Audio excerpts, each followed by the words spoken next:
وكذلك نولي بعض الظالمين بعضا بما كانوا يكسبون. പരിശുദ്ധ ഖുർആനിലെ 6-ാം അധ്യായം സൂറത്തുൽ അൻആമിന്റെ 70-ാമത് ക്ലാസ്സിൽ 128-ാമത്തെ ആയത്ത് മുതൽക്കാണ് ഇന്ന് പഠിക്കാനുള്ളത്. ആയത്തിലേക്ക് നമുക്ക് പ്രവേശിക്കാം. വയൗമ യഹ്ശുറുഹും ജമീഅൻ യാ മഅശറൽ ജിന്നി ഖദ് ഇസ്തക്സർതും മിനൽ ഇൻസ്.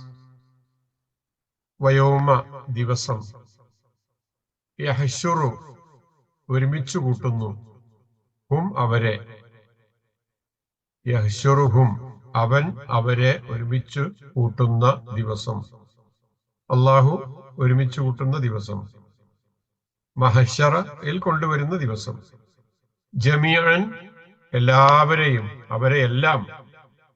മുകളിൽ പറഞ്ഞ പലതരത്തിലുള്ള നിഷേധികളും അഹങ്കാരികളും ബഹുദൈവ വിശ്വാസികളും ഒക്കെ ആയിട്ടുള്ള വിവിധ തരത്തിലുള്ള ആളുകൾ അന്ന്. എന്നിട്ട് അള്ളാഹു പറയും എന്നുള്ള വാക്ക് ഇവിടെ ഉപയോഗിച്ചിട്ടില്ല, അള്ളാഹു പറയുന്നു എന്നാണ് ബാക്കി ഉള്ള ഭാഗം വായിച്ചാൽ നമുക്ക് മനസ്സിലാക്കാൻ സാധിക്കുന്നത്. എന്താ പറയുന്നത്? യാ മഅശറൽ ജിന്നി ഖദ് ഇസ്തക്സർതും മിനൽ ഇൻസ്. യാ മഅശർ, മഅശർ സമൂഹം, മഹ്ശറുൻ ഒരുമിച്ച് കൂട്ടുന്ന സ്ഥലം, ഐനാകുമ്പം മഅശർ എന്നാകുമ്പം സമൂഹം. യാ മഅശറൽ ജിന്ന്, അശറത്ത് എന്ന് പറഞ്ഞാൽ 10 എന്നല്ലേ, മഅശർ സമൂഹം, ജിന്ന് സമൂഹമേ. ജിന്നുകളോടാണ് പറയുന്നത്, ജിന്നുകളെയാണ് അഭിസംബോധന ചെയ്യുന്നത്. ഖദ് തീർച്ചയായും, ഇസ്തക്സർതും, ഇസ്തക്സർതും കസീറൻ അറിയാ, കസുറ എന്നറിയാ, കാഫും സാഉം റാഉം ഈ 3 അക്ഷരമുള്ള ഒരു വാക്കിൽ അധികമായി 3 അക്ഷരങ്ങൾ കൂടെ ചേർത്തു, അലിഫ് സീന് താ, ഇസ്ത എന്ന് അധികമായിട്ട് വന്നതാണ്. ആ വാക്കിന്റെ അർത്ഥം ധാരാളം പേരെ, ഇസ്തക്സർത്തും നിങ്ങൾ ഒരുപാട് ചെയ്തല്ലോ, നിങ്ങൾ കുറെ അധികരിപ്പിച്ചല്ലോ, മിനൽ ഇൻസ് മനുഷ്യരിൽ നിന്ന് കുറെ ആളുകളെ നിങ്ങൾ അധികരിപ്പിച്ചു എന്നതുകൊണ്ട് ഉദ്ദേശിക്കുന്നത് നിങ്ങൾ ഒരുപാട് ആളുകളെ വഴിപിഴപ്പിച്ചിട്ടുണ്ടല്ലോ എന്നാണ് അതിന്റെ അർത്ഥം എന്ന് ജിന്നുകളോട് പറയും. ജിന്നുകളോട് പറയുമെന്ന് പറയുമ്പോ എല്ലാ ജിന്നുകളോടുമാണ്, അല്ല, ജിന്നുകളിൽപ്പെട്ട പിശാച് വർഗത്തോടാണ് അഭിസംബോധന. മിനൽ ഇൻസ് മനുഷ്യർ എന്ന് പറയുമ്പോ ഒരുപാട് മനുഷ്യർ എന്നാണ്, മനുഷ്യരെ എല്ലാരെയും അല്ല, കുറെ അധികം മനുഷ്യരെ നിങ്ങൾ വഴിപിഴപ്പിച്ചല്ലോ. ഇസ്തക്സറ ഒരുപാട് പേരെ, ഒരുപാട് നിങ്ങൾ ചെയ്തല്ലോ. വഖാല ഔലിയാഉഹും മിനൽ ഇൻസ്, അവരോട് ചോദ്യം ചോദിക്കും, മറുപടി വരുന്നത് വേറൊരു ഭാഗത്തുനിന്നാണ്. അതാരാ മറുപടി പറയുന്നത്? ഔലിയാഉഹും, അവരുടെ ഔലിയാക്കന്മാർ. ആരുടെ ഔലിയാക്കന്മാര്? ഈ പിശാചുക്കളുടെ, മനുഷ്യരെ വഴിപിഴപ്പിച്ച പിശാചുക്കളുടെ ഔലിയാക്കന്മാരാണ് മറുപടി പറയുന്നത്. ആ മനുഷ്യരാണ് വഴി പറയുന്നത്. ഔലിയാക്കന്മാർ എന്ന് പറഞ്ഞാൽ ഉറ്റമിത്രങ്ങൾ.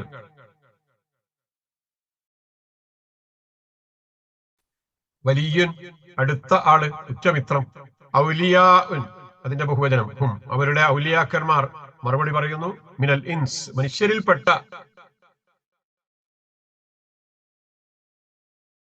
അവരുടെ ഔലിയാക്കന്മാർ, പിശാചിന്റെ പ്രേരണക്ക് വശംവദരായി പൈശാചികമായി ജീവിതം നയിച്ച ആളുകൾ, അവരാണ് പിശാചിന്റെ ഔലിയാക്കന്മാർ. അവരാണ് ഈ ചോദ്യത്തിന് മറുപടി പറയുന്നത്. ആ ചോദ്യത്തിന് മറുപടി പറയാൻ കാരണം എന്താ? അവർക്കത് ബോധ്യപ്പെട്ടു, ഇത് ഇവരെ ഉദ്ദേശിച്ചുകൊണ്ടാണ് അള്ളാഹു ഈ ഇബ്ലീസിനോട് അല്ലെങ്കിൽ ആ വർഗത്തോട് ഇത് ചോദിക്കുന്നത് എന്ന് അവർക്ക് അറിയാവുന്നത് കൊണ്ട് അങ്ങനെ വഴിപിഴച്ചു പോയ മനുഷ്യരാണ് ഇവിടെ മറുപടിയുമായി മുന്നോട്ട് വരുന്നത്. എന്താ അവർ പറയുന്ന മറുപടി? റബ്ബനാ, ഞങ്ങളുടെ റബ്ബേ, ഞങ്ങളുടെ രക്ഷിതാവേ, ഇസ്തംതഅ ബഅദുനാ ബിബഅദിൻ, ഞങ്ങളിൽ ചിലർ മറ്റു ചിലരെ കൊണ്ട് സുഖം അനുഭവിക്കുകയുണ്ടായി. ഇസ്തംതഅ നേരത്തെ വന്ന അതേ രൂപത്തിൽ തന്നെ ഇസ്തക്സറ എന്ന് പറഞ്ഞ അതേ വസ്നിൽ തന്നെയാണ് ഈ പദവും ഉപയോഗിച്ചത്. ഇസ്തംതഅ, മീമ് താ ഐന് എന്നുള്ള 3 അക്ഷരമാണ് യഥാർത്ഥത്തിലുള്ള ക്രിയ. മ ത ഇതാണ് ഒറിജിനൽ ക്രിയ. അതിന്റെ കൂടെ അലിഫ്, സീന്, താ കൂടുതൽ വന്നു. അതിനർത്ഥം മത്താഉൻ, മത്താഅ എന്നൊക്കെ പറഞ്ഞ നമ്മൾ അറിയാം, സുഖം അനുഭവിക്കുകയുണ്ടായി എന്നാണ് ഇസ്തംതഅ. ഒരുപാട് സുഖം എടുത്തു. ബഅദുനാ, ഞങ്ങളിൽ ബഅദുൻ, ഞങ്ങളിൽ ചിലർ, ബിബഅദിൻ, വേറെ ചിലരെ കൊണ്ട്. ഈ പിശാചുക്കൾ പറയുന്നത് കേട്ടിട്ട് വല്ലാതെ സുഖം എടുക്കുകയായിരുന്നു ഞങ്ങൾ. പിശാചുക്കളായ വഴിതെറ്റിക്കുന്നവരായ ഈ വിഭാഗം പറയുന്നത് കേട്ടിട്ട് ഞങ്ങൾക്കൊരുപാട് സുഖം ജീവിതത്തിൽ ലഭിച്ചിട്ടുണ്ടായിരുന്നു, ഞങ്ങൾ ഒരുപാട് സുഖം എടുത്തു കഴിഞ്ഞു എന്ന് അവർ മറുപടി പറയുന്നു. അങ്ങനെ ബലഗ എത്തി, ബുലൂഗുൻ പ്രായപൂർത്തിയെത്തുക, ബലഗ എത്തി, ബല്യഗ് എത്തിക്കുക, ബലാഗത്തുൻ പ്രബോധനം ചെയ്യുക, വബലഗ്ന ഞങ്ങൾക്ക് എത്തി, അജലന ഞങ്ങളുടെ അജല്, ഞങ്ങളുടെ അവധി, അല്ലതി ഏതവധി, അജ്ജൽതലന അജ്ജൽത നീ അവധിയായി നിശ്ചയിച്ചു തന്ന, അജ്ജൽത നീ അജല് നിശ്ചയിച്ച, നീ നിശ്ചയിച്ച അവധി ഉണ്ടായിരുന്നു, ഒരു കാലം ഉണ്ടായിരുന്നു, ഒരു സമയം ഉണ്ടായിരുന്നു. എത്ര വയസ്സ്, എത്ര കൊല്ലം, എത്ര ദിവസം, എത്ര മാസം എന്നൊക്കെ പറഞ്ഞിട്ട് ഞങ്ങൾക്ക് നിശ്ചയിച്ചു തന്ന ഒരു അവധി ഉണ്ടായിരുന്നു. ആ അവധി ഞങ്ങൾക്ക് എത്തുകയും ചെയ്തു. അങ്ങനെ ഞങ്ങൾ ഇതാ ഇവിടേക്ക് വന്നിരിക്കുകയാണ്. ഇപ്പം എന്താ അവര് പറഞ്ഞത്?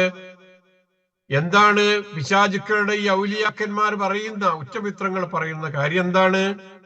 റബ്ബനസ്തംതഅ ബഅദുനാ ബിബഅദിൻ വബലഗ്നാ അജലന അല്ലദീ അജ്ജൽത ലനാ, ഞങ്ങളിൽ ചിലർ മറ്റു ചിലരെ കൊണ്ട് സുഖം അനുഭവിക്കുകയുണ്ടായി, നീ ഞങ്ങൾക്ക് നിശ്ചയിച്ച അവധിയിൽ ഞങ്ങൾ ഇതാ എത്തിയിരിക്കുന്നു എന്ന് അവർ പറയുന്നത്. എന്ന് പറഞ്ഞാൽ ഞങ്ങൾക്ക് ആ അവധി കഴിഞ്ഞ്, ഞങ്ങൾ ഇങ്ങനെ ആ ഖബർ ജീവിതവും കഴിഞ്ഞ്, ബർസഖിയായ ജീവിതവും കഴിഞ്ഞ് ഇതാ നിന്റെ അടുക്കലേക്ക് ഇപ്പോ ഇങ്ങനെ വന്ന് പെട്ടിരിക്കുകയാണ്. അതൊരു വേദനയോടുള്ള പറച്ചില. ഇസ്തംതഅ എന്ന് പറഞ്ഞാല് തലദ്ദുദുഹും ബിത്തിബാഇൽ ഇൻസി ലഹും വസ്തിമാഉൽ ഇൻസി ബിൽ ജിന്ന് ഖബലൂഹും തഹ്സീൻ അൽ മആസി മിൻഹും ഫവഖഉ ഫിഹാ വതലദ്ദദു ബിഹാ എന്ന പിശാചുക്കൾ പറയുന്നത് കേട്ടിട്ട് പരമാവധി എടുക്കാവുന്ന സുഖങ്ങളുമേ എല്ലാം എടുത്ത് പിശാചുക്കൾ തിന്മകൾ നന്മയാക്കി കൊടുക്കുമ്പോ, തെറ്റുകൾ കുറ്റങ്ങളല്ലാതാക്കി കൊടുക്കുമ്പോ അതിലൊക്കെ ആപതിച്ച് പൂണ്ട് ഇറങ്ങി അതിന് പരമാവധി എന്തൊക്കെ ആസ്വദിക്കാനുമുണ്ടോ ആ ആസ്വാദനങ്ങളൊക്കെ ഏറ്റെടുത്തുകൊണ്ട് ജീവിച്ചു പോന്നവരായിരുന്നു. അതാണ് ഇസ്തംതഅ എന്ന വാക്കിന്റെ അർത്ഥം. ഈ 2 പദം നമ്മളൊന്ന് പരിശോധിക്കുന്നുണ്ട് ഇൻഷാ അല്ലാഹ്. ഏതായിരുന്നാലും ഇതാണ് ജിന്നുകളോട് ചോദിച്ച ചോദ്യത്തിന് മനുഷ്യരാണ് മറുപടി പറയുന്നത്. ആ മനുഷ്യരാരാ? പിശാചുക്കളുടെ പിന്നാലെ പോയ ആളുകളാണ് മറുപടി പറയുന്നത്. അതൊരു വലിയ വിരോധാഭാസല്ലേ അങ്ങനെ സംഭവിക്കുന്നവിടെ? അള്ളാഹുവിന്റെ മറുപടി വരുന്നു. ഖാല, അള്ളാഹു പറയുന്നു, അന്നാറു മസ്വാക്കും, നരകമാണ് നിങ്ങളുടെ പാർപ്പിടം, ഖാലിദീന ഫീഹാ, അതിൽ ശാശ്വതരായിക്കൊണ്ട്, ഇല്ലാ മാഷാ അല്ലാഹു, അള്ളാഹു ഉദ്ദേശിച്ച ഒഴികെ, അഥവാ അള്ളാഹു ഉദ്ദേശിച്ച സമയം ഒഴികെ, അള്ളാഹു ഉദ്ദേശിച്ച സമയം ഒഴികെ നിങ്ങളത് ശാശ്വതവാസികളായിരിക്കും.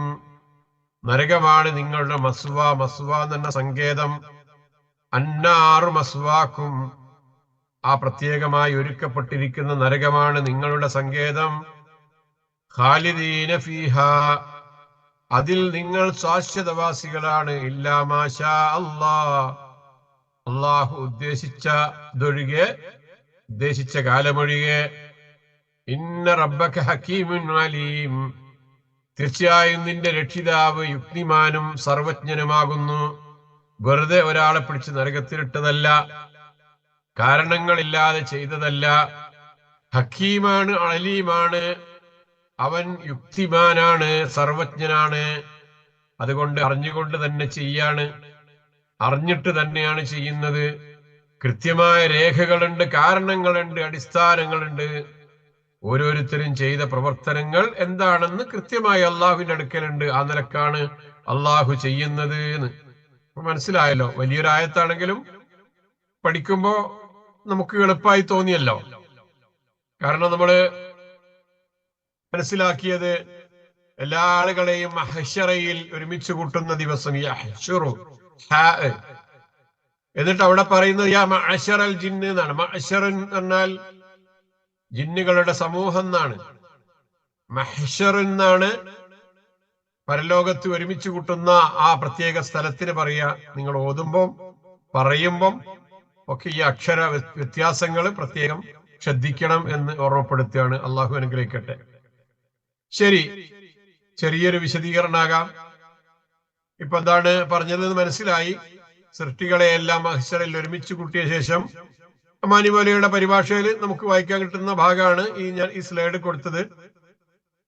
ദുർമാർഗത്തിൽ പരസ്പരം മിത്രബന്ധം പുലർത്തിപ്പോന്ന ജിന്നുകളെയും മനുഷ്യരെയും ആക്ഷേപിച്ച് അള്ളാഹു പറയുന്ന ചില വാക്കുകളും അവരുടെ മറുപടിയുമാണ് നമ്മൾ ഇവിടെ കണ്ടത്. ഒന്നാമത് ജിന്നുകളോട് ചോദിക്കുന്നു, അഥവാ ജിന്നുകളിലുള്ള പിശാച് വർഗത്തോട് ചോദിക്കുന്നു, നിങ്ങൾ കുറെ വല്ലാതെ ആളുകളെ വഴിവേപ്പിച്ച് കളഞ്ഞല്ലോ, കുറെ അധികമായി പോയല്ലോ, ഇത്രയൊന്നും വേണ്ടിയിരുന്നില്ല എന്നുള്ള നിലക്ക് നിങ്ങൾ ഒരുപാട് ആളുകളെ വഴിവേപ്പിച്ചില്ലേ? നരകത്തിലാണോ സ്വർഗത്തിലാണോ ആളുകൾ കൂടുതലുണ്ടാകുക? നിങ്ങളോട് ഞാൻ ചോദിക്കുകയാണ്, നിങ്ങൾക്ക് മറുപടി പറയാം. ഏതായിരുന്നാലും നരകത്തിലേക്ക് ഒരുപാട് ആളുകളെ പിശാച് സംഭാവന ചെയ്തിരിക്കുക. നിങ്ങൾ ഒരുപാട് ആളുകളെ വഴിവെപ്പിച്ചല്ലോ എന്ന് പറയുമ്പോൾ അതിന് മറുപടിയായി ആ നരകത്തിന്റെ അവകാശികളായി പിശാചുക്കളെ പിൻപറ്റി പൈശാചികമായ പ്രവർത്തനങ്ങൾ ചെയ്ത മനുഷ്യരാണ് മറുപടി പറയുന്നത്. ശരിയാ, ഞങ്ങൾക്ക് ഒരുപാട് സുഖം ഈ പിശാചുക്കൾ തന്നിട്ടുണ്ടായിരുന്നു. ഐഹിക ജീവിതത്തിലെ പല കാര്യങ്ങളും സുഖങ്ങളായി ഞങ്ങളുടെ മുമ്പിൽ കൊണ്ടുവന്നു. ഞങ്ങൾ അതിൽ മതിമറന്ന് ജീവിക്കുകയായിരുന്നു. അവസാനം നീ നിശ്ചയിച്ച അവധി ഞങ്ങൾക്കെത്തി. ഞങ്ങൾ ആ ലോകത്ത് നിന്ന് വിട പറഞ്ഞ് ഇങ്ങോട്ട് പോന്നിരിക്കുന്നു. അജ്ജൽ തലന, നീ ഞങ്ങൾക്ക് അവധി നിശ്ചയിച്ചു തന്ന. അജ്ജൽത്ത എന്ന വാക്കിന്റെ അർത്ഥം നീ അവധി നിശ്ചയിച്ചു എന്നാണ് വാക്കിന്റെ അർത്ഥം. ലന, ഞങ്ങൾക്ക് എന്ന് അവർ മറുപടി പറയുമ്പോ അള്ളാഹു തിരിച്ചവരോട് പറയുന്നത്, പറഞ്ഞിട്ടൊന്നും കാര്യമില്ല, നിങ്ങളുടെ വിലാപം കൊണ്ട്, നിങ്ങളുടെ പരിതപിക്കൽ കൊണ്ട് ഇവിടെ ഒരു ഉപകാരവും ഇല്ല. നിങ്ങളുടെ സങ്കേതം നരകമാണ്. ആ നരകത്തിൽ നിങ്ങൾ ശാശ്വതവാസികളാണ്. ഇല്ല മാഷാ അള്ളാഹു ഉദ്ദേശിച്ച കാലം ഒഴികെ എന്ന് പറയുമ്പോ അതിന്റെ ചെറിയൊരു വിശദീകരണം നമുക്ക് മനസ്സിലാക്കേണ്ടതായിട്ടുണ്ട് എന്നാണ് തോന്നുന്നത്. അങ്ങോട്ട് വരാം. ഇസ്തക്സറ എന്ന വാക്കും ഇസ്തംത എന്നുള്ള വാക്കും ഇസ്തഫ്അല എന്നുള്ള വസ്നിലാണ് വരുന്നത്. അത് പറഞ്ഞു കഴിഞ്ഞു. ഖുർആനിൽ അതിന് അതേപോലെയുള്ള വാക്കുകൾ ഉപയോഗിച്ചതായിട്ട് നമുക്ക് കാണാം. കുല്ലാ അംലികു ലിനഫ്സി നഫ്അൻ വലാ ദർറ ഇല്ലാ മാഷാ അല്ലാഹ്. പ്രവാചകരെ, നിങ്ങൾ പറയണം, ഞാൻ എനിക്ക് സ്വന്തമായി എന്തെങ്കിലും നഫ്അോ ദർറോ, ഉപകാരമോ ഉപദ്രവമോ ചെയ്യാൻ സാധിക്കൂല. അള്ളാഹു ഉദ്ദേശിച്ചതൊഴികെ, അള്ളാഹു എന്താണോ അനുവദിച്ചത്, പറഞ്ഞു തന്നത്, പഠിപ്പിച്ചു തന്നത്, അതാണ് എനിക്കറിയാവുന്ന കാര്യങ്ങൾ. അല്ലാതെ ഒന്നും തന്നെ എനിക്ക് സ്വന്തമായി എന്തെങ്കിലും ഉപകാരം ഉപദ്രവം ചെയ്യാൻ എനിക്ക് അറിയില്ല, എനിക്ക് കഴിയില്ല. വലൗ കുന്തു അഅലമുൽ ഗൈബ, ഗൈബിയായ അറിവ് എനിക്കുണ്ടായിരുന്നെങ്കിൽ, അദൃശ്യ കാര്യങ്ങൾ പടച്ചോൻ മാത്രം അറിയുന്ന ഗൈബിയായ കാര്യങ്ങളില്ലേ, ആ കാര്യങ്ങളെങ്ങാനും ഞാൻ അറിയുന്നവനായിരുന്നുവെങ്കിൽ ലസ്തക്സർതു മിനൽ ഖൈർ, ഇനിയും ഒരുപാട് നന്മകൾ ചെയ്യാൻ എനിക്ക് സാധിക്കുമായിരുന്നു. വമാ മസ്സനിയ സൂഉ, എനിക്ക് തിന്മ ബാധിക്കുമായിരുന്നില്ല. ഉപദ്രവങ്ങൾ ഒന്നും തന്നെ എനിക്കുണ്ടാകുമായിരുന്നില്ല. ഇൻ അന ഇല്ലാ നദീറും വബശീറുൻ ലിഖൗമി യുഅ്മിനൂൻ.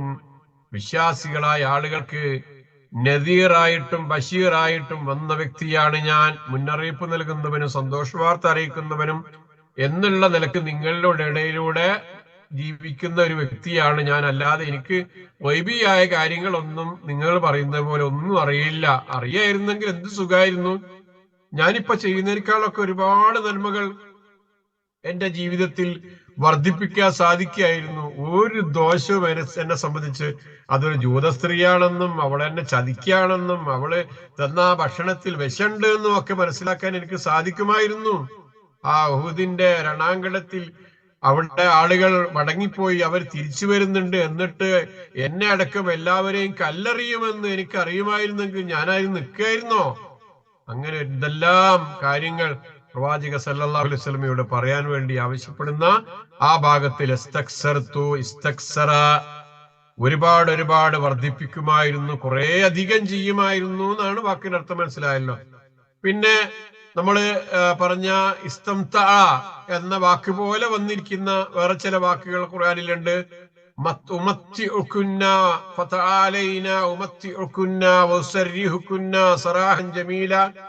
പ്രവാചകരെ, നിങ്ങളുടെ ഭാര്യമാര് നിങ്ങളോട് ഒരുപാട് ആവശ്യങ്ങൾ ഉന്നയിക്കുന്നുണ്ട്. ഐഹിക ജീവിതവും അതിലെ അലങ്കാരവുമാണ് അവർ കൂടുതൽ ഉദ്ദേശിക്കുന്നതെങ്കിൽ അവരോട് നിങ്ങൾ പറയാ, നിങ്ങൾ നിങ്ങൾ വന്നോളൂ, നിങ്ങൾക്ക് ഞാൻ ജീവിത വിഭവം ഒരുപാട് നൽകാം. ഇവിടെയുള്ള സുഖങ്ങൾ ഒരുപാട് നൽകാം. സറാഹൻ ജമീല, എന്നിട്ട് ഭംഗിയായ നിലയിൽ നിങ്ങളെ മോചിപ്പിച്ച് അയച്ചു തരികയും ചെയ്യാം. നിങ്ങൾക്ക് പോകേണ്ടടുത്ത് പോകാം. അന്ന് അവരോട് പറഞ്ഞേക്കൂ. പ്രവാചകന്റെ കൂടെ ജീവിക്കുമ്പോണ്ടാവുന്ന ആ പ്രയാസങ്ങളൊന്നും സഹിക്കാനും ക്ഷമിക്കാനും കഴിയാത്ത രൂപത്തിലാണ് നിങ്ങളുടെ സംസാരമെങ്കിൽ നിങ്ങളെ ഭംഗിയായിട്ട് വിവാഹ മോചനം ചെയ്യാം, കുഴപ്പമില്ല. ഞാൻ നിങ്ങൾക്ക് ജീവിതത്തിൽ ഒരുപാട് സുഖങ്ങൾ നൽകാം, അതിനുള്ള സൗകര്യങ്ങൾ ഒരുക്കി തരാം എന്ന് പറഞ്ഞേക്കൂ എന്ന് പറഞ്ഞിട്ട് ഇത് കേട്ടപ്പോ സഹാബത്ത് ആ ഉമ്മഹാത്തുൽ മുഅ്മിനീൻ പറഞ്ഞ മറുപടിയൊക്കെ നമുക്കറിയാലോ. അള്ളാഹുവിനെയും അള്ളാഹുവിന്റെ പ്രവാചകനെയും മതി ഞങ്ങൾക്ക്, മറ്റൊന്നും ഞങ്ങൾ ആഗ്രഹിച്ചിട്ടില്ല. ഞങ്ങളുടെ ഭാഗത്ത് നിന്ന് സംഭവിച്ചു പോയ ചില മോശമായ ചിന്തകളാണത്, പുറത്തു തരണം എന്ന് അള്ളാഹുവിനോട് പറയുന്നുണ്ട്. അവർ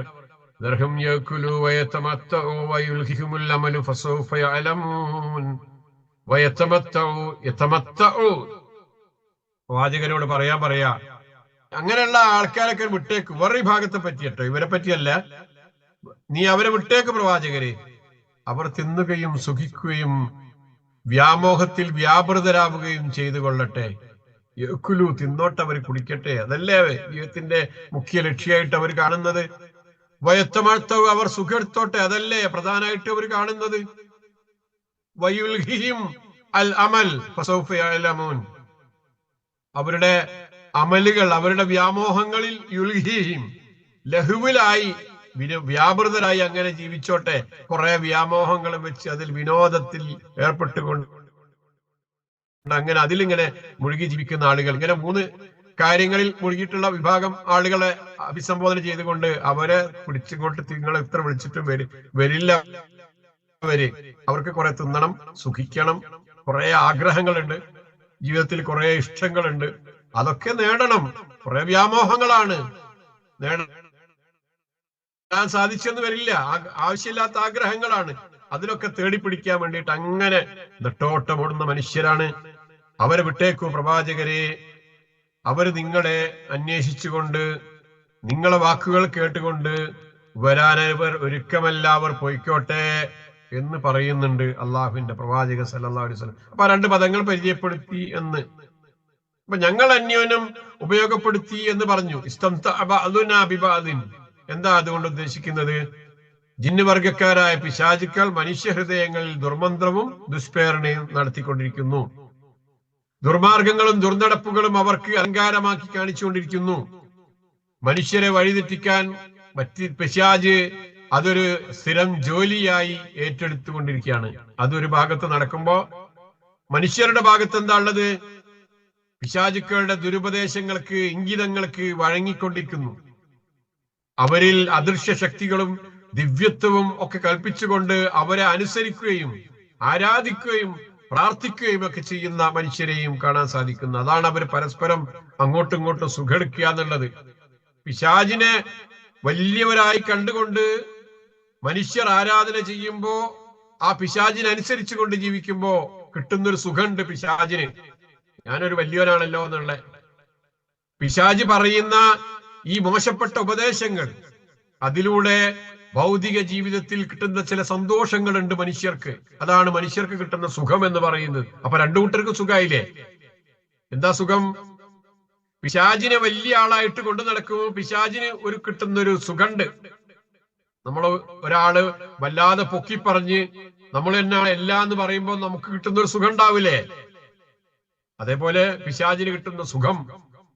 എന്നാ ഇവർക്ക് കിട്ടുന്ന സുഖം, മനുഷ്യർക്ക് കിട്ടുന്ന സുഖം, പിശാച് പറയുന്നത് മുഴുവനും ഭൗതിക ജീവിതത്തിലെ സുഖങ്ങളെ സംബന്ധിച്ച അതിന്റെ പിന്നാലെ പോകാനാ, അതിന്റെ ആളുകളാകാനാ.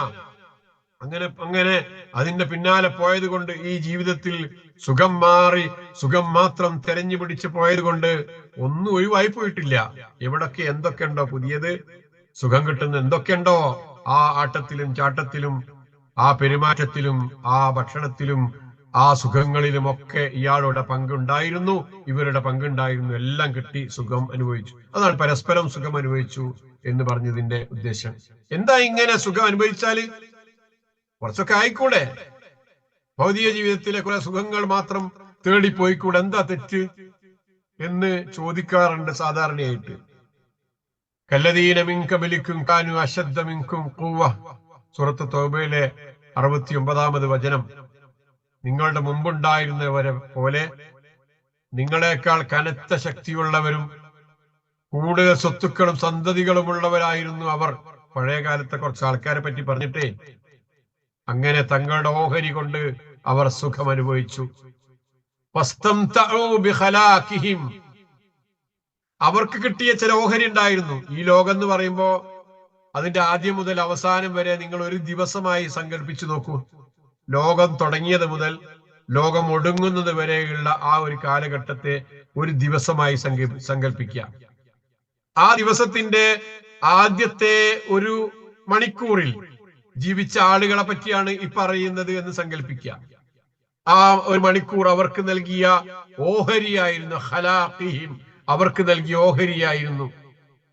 ആ ഓഹരി, അതിൽ കിട്ടിയ സമ്പത്തും സൗകര്യങ്ങളും സുഖങ്ങളും സന്താനങ്ങളും ജീവിതത്തിലെ മറ്റെല്ലാം കൊണ്ടും അവർ സുഖം അനുഭവിച്ചു കഴിഞ്ഞു. ഇപ്പൊ നിങ്ങൾക്ക് ഖലാഖിക്കും, വൈകുന്നേരത്തിലേക്ക് എത്തി നിൽക്കുന്ന ഈ രംഗത്ത് നിങ്ങൾക്കും കുറെ സുഖങ്ങൾ നൽകിക്കൊണ്ടിരിക്കുന്നുണ്ട്. ലോകം അവസാനിക്കാറായ അവസാനത്തെ ആ സൂര്യനസ്തമയത്തിന്റെ അവസാനത്തെ നിമിഷത്തിലേക്ക് എത്തി നിൽക്കുന്ന ആ സമയത്ത് നിങ്ങൾക്കും കുറെ സുഖങ്ങൾ നൽകിയിട്ടുണ്ട്. ഫസ്തംതഅതും ബിഖലാഖിക്കും, നിങ്ങൾക്ക് നൽകപ്പെട്ട ആ ഖലാഖിൽ. ഖലാഖ് എന്ന് പറഞ്ഞാൽ എന്താ? ഇവിടെ ഖലാഖ് എന്ന് പറഞ്ഞാൽ ഓഹരി എന്നാണ് വാക്കിനർത്ഥം. ആ ഓഹരി കൊണ്ട് നിങ്ങളും സുഖം അനുഭവിച്ചുകൊണ്ടിരിക്കുക. നിങ്ങളും സുഖം അനുഭവിച്ചുകൊണ്ട് എന്താ വ്യത്യാസം?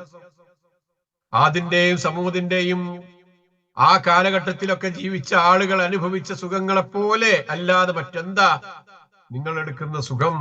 അത് തന്നെയല്ലേ? അത് തന്നെയല്ലേ ഇതും? നിങ്ങൾ നിങ്ങളുടെ ഓഹരിയിൽ സുഖമായിട്ട് എടുക്കുന്നു, ഓരോരുത്തർക്ക് കിട്ടിയത്. അപ്പൊ കുറച്ചാണെങ്കിലും കൂടുതലാണെങ്കിലും കുറേയുള്ള ആൾക്കാർ അത്രയും സുഖങ്ങൾ എടുക്കുന്നു. കുറച്ചുള്ള ആളുകൾ ആ കുറച്ചിൽ, ആ കുറച്ചുകൊണ്ട് പരമാവധി എങ്ങനെ സുഖം എടുക്കാൻ പറ്റുമെന്ന് നോക്കിക്കൊണ്ടിരിക്കുന്നു. അതാണ് മനുഷ്യന്റെ അവസ്ഥ എന്ന് പറയാ. ഇത് നീട്ടിക്കൊണ്ടുപോകുന്നില്ല. ആയത്തും അതിന്റെ അർത്ഥവും അവിടെ കൊടുത്തിട്ടുണ്ട്, നിങ്ങൾ വായിച്ചു നോക്കുക. അതിന്റെ പിന്നെ അങ്ങനെ പോകുന്നുണ്ട്. ആ പഴയകാല ആളുകൾ അധർമ്മത്തിൽ മുഴുകിയതുപോലെ നിങ്ങളും അധർമ്മത്തിൽ തന്നെയല്ലേ? അത്തരക്കാരുടെ കർമ്മങ്ങൾ ഇഹത്തിലും പരത്തിലും നിഷ്ഫലമായി പോവുകയല്ലേ ചെയ്യുന്നത്? അവർ തന്നെയല്ലേ ജീവിതത്തിൽ നഷ്ടം പറ്റിയ ആളുകൾ? എന്ന് പറഞ്ഞുകൊണ്ടാണ് ആയത്ത് അവസാനിപ്പിക്കുന്നത്. ഇനി അങ്ങനെ ജീവിതത്തിൽ സുഖെടുത്തൂടെ എന്ന് ചോദിക്കുന്ന ആളുകളോടാണുള്ള ഒരു ആയത്താണ് സൂറത്തുൽ അഹ്ഖാഫിലെ 20-ാമത്തെ വാക്യം.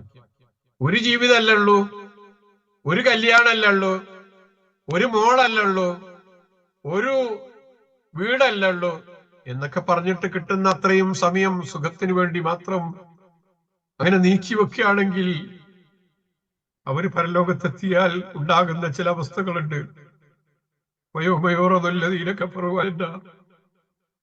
അദ്ഹബതും തയ്യിബാതികും ഫി ഹയാതികും ദുനിയാ വസ്തംതഅതും ബിഹാ വൽയൗമ തുജ്സൗന അദാബൽ ഹൂനി ബിമാ കുൻതും തസ്തക്ബിറൂന ഫിൽ അർള് ബിഗൈരിൽ ഹഖ് വബിമാ കുൻതും തഫ്സഖൂൻ.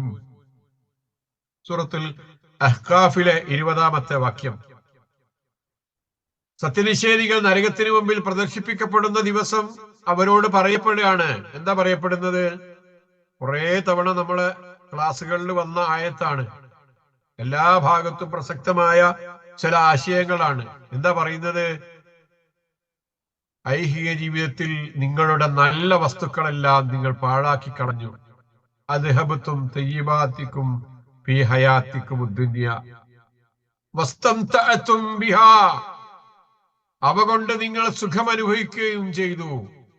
ഐഹിക ജീവിതത്തിൽ സുഖം കിട്ടാവുന്ന പല സംഗതി ഉണ്ടായിരുന്നു. ആ ഓരോ സംഗതിയും ഉപയോഗപ്പെടുത്തിക്കൊണ്ട് അതിൽ നിന്ന് കിട്ടുന്ന പരമാവധി സുഖങ്ങൾ മുഴുവനും നിങ്ങൾ അനുഭവിച്ചു കഴിഞ്ഞു. ഒരുപാട് നല്ല നല്ല സംഗതികൾ ഉണ്ടായിരുന്നു. എല്ലാം മുഴുവൻ അതൊക്കെ എങ്ങനെയൊക്കെ അതിന്റെ രുചി അറിയാൻ സാധിക്കുമോ അങ്ങനെയൊക്കെ നോക്കിയിട്ട് എല്ലാ ഭാഗത്തൂടെ പോയി.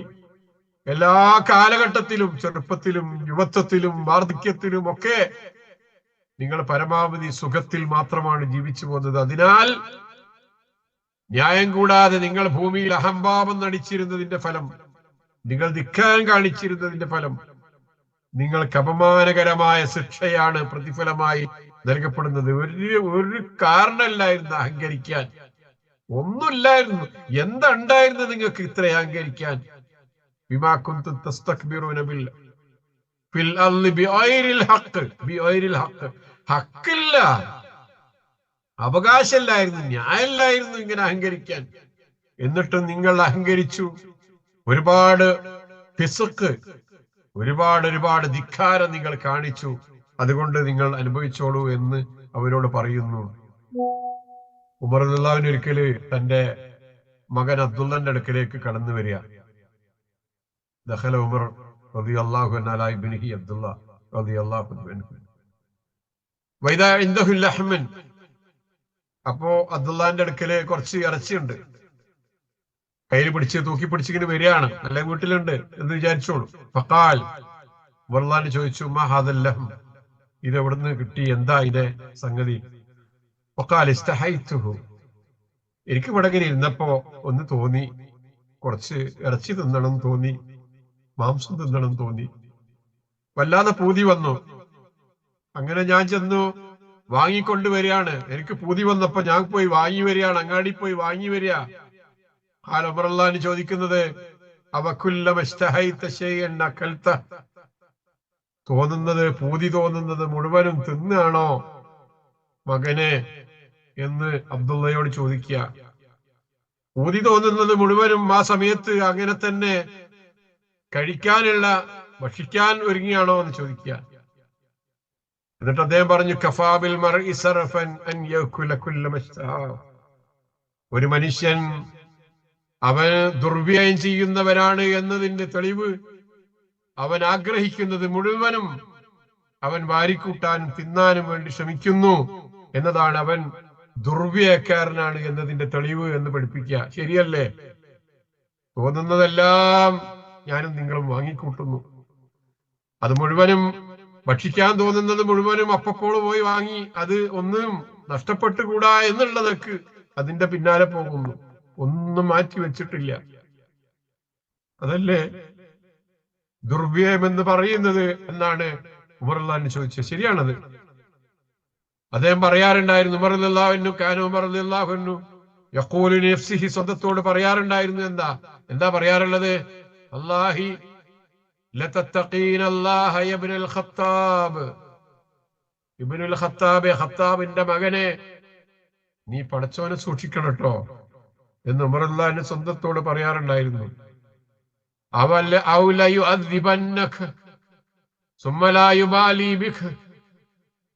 അങ്ങനല്ലെങ്കിൽ നീ ശിക്ഷിക്കപ്പെടും കേട്ടോ. നിന്നെ പരിഗണിക്കാൻ, നീ ആരാണെന്ന് നോക്കാതെ ഒരാളും നിന്നെ ശ്രദ്ധിക്കാനുണ്ടാവില്ല. അങ്ങനെ ആ വിധത്തിൽ ശിക്ഷയ്ക്ക് വിധേയമാകേണ്ടി വരുമെന്ന് പറയാറുണ്ടായിരുന്നു എന്നാണ് ഇബ്നു അബ്ബാസ് റളിയല്ലാഹു അൻഹു പറയുന്നതാണ്. കുൽ മാ ശിഅത വൽബസ് മാ ശിഅത മാ അഖ്തഅതക ഖല്ലതാൻ സറഫുൻ ഔ മഖീലത്തുൻ.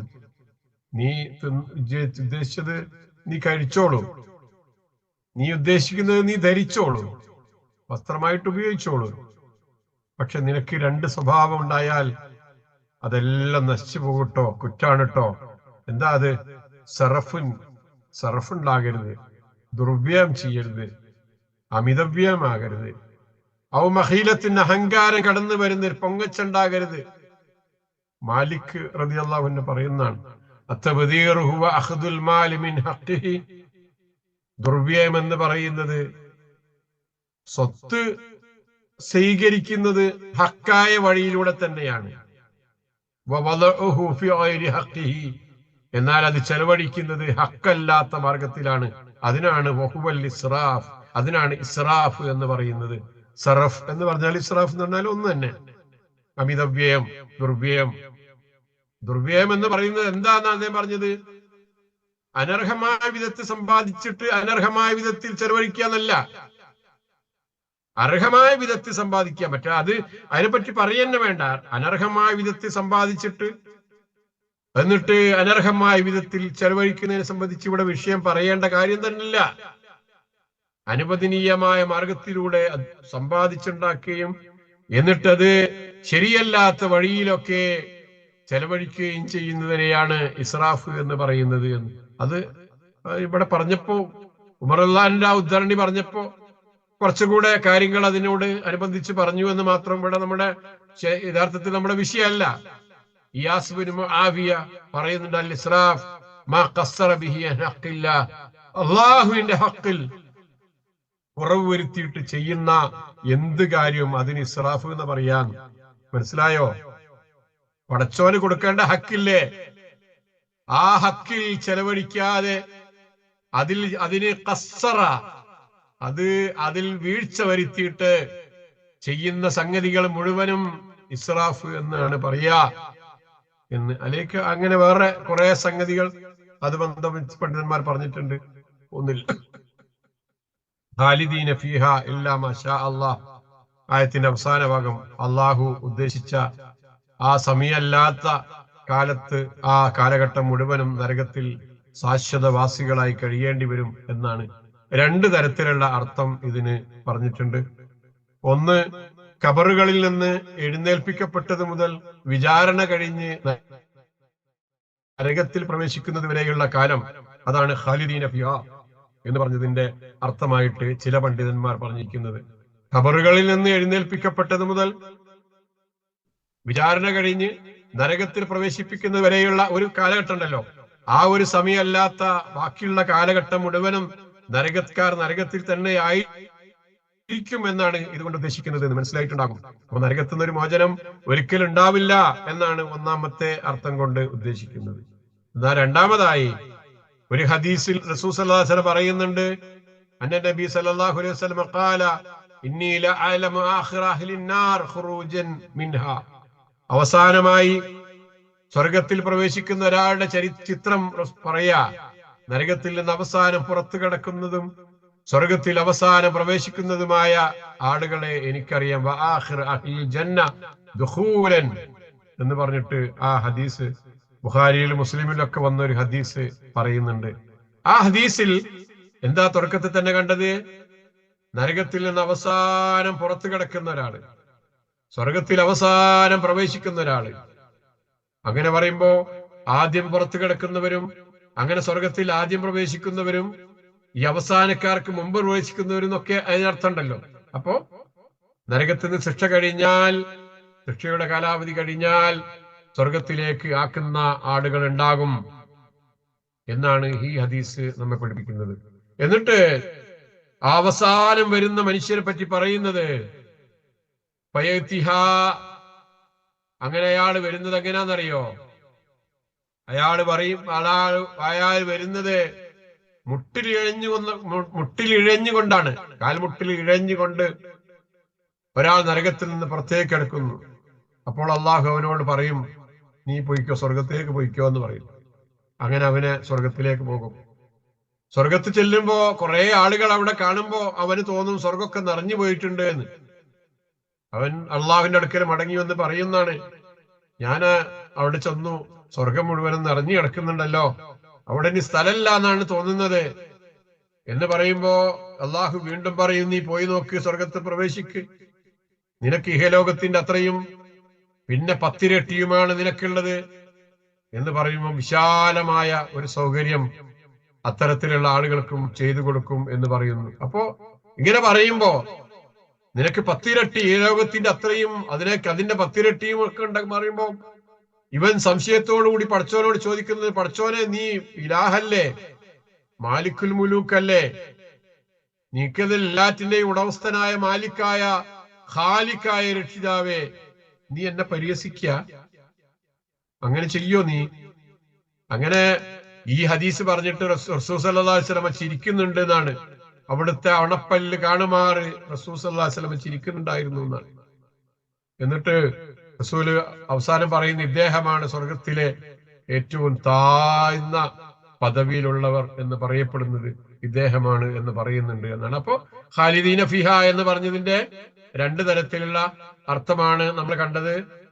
അള്ളാഹു ഉദ്ദേശിച്ചില്ല മാഷാ അള്ളാഹു, അള്ളാഹു ഉദ്ദേശിച്ച സമയം എന്ന് പറഞ്ഞാൽ, ഒരു നരകത്തെ പറ്റി പറയുമ്പോ നമ്മൾ ഈ ലോകത്ത് നമ്മുടെ ഒരു കൈവിരൽ ഒരു ചിമ്മിനി വിളക്കിന്റെ വെട്ടത്തിൽ ആ വെളിച്ചത്തിൽ വെക്കാൻ പോലും നമുക്ക് കേൾപ്പില്ല.